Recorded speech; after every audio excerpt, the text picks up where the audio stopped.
Nabakalebara film ଯୋଉଟା କି କରିଛି ଜେନା ଗୋପାଳଲକ୍ଷ୍ମୀ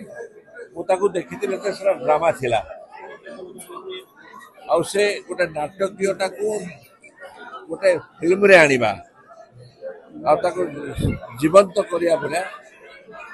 ପ୍ରୟାସ ବହୁତ ପ୍ରଶଂସନୀୟ ଆଉ ମୁଁ ଜାଣେ ଯେମିତି ନବକଳେବର ଜଗନ୍ନାଥଙ୍କର ହୁଏ ଡ୍ରାମା ସିନେମାରେ ମଧ୍ୟ ନବକଳେବରରେ ଆଣିପାରନ୍ତି এটা ওড়িশার ঐতিহ্য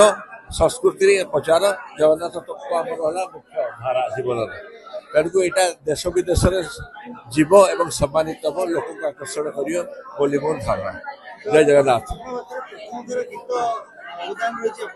ମୋର ବହୁତ ଗୀତ ବହୁତ ଜାଗାରେ ହଉଥିଲା ବହୁତ ବର୍ଷରୁ ଏଇଟା ପ୍ରଥମ ଥର ସେ ବିନି ସାମନ୍ତକୁ ଆଣିକି ପୁରେଇଥିଲେ ଏଥିରେ ଜଗନ୍ନାଥଙ୍କୁ ମୁଁ ଆଗରୁ ବି କରିଛି ମୋ ଟାଇମ୍ସ ମ୍ୟୁଜିକରେ ବହୁତ ସବୁ ଅଛି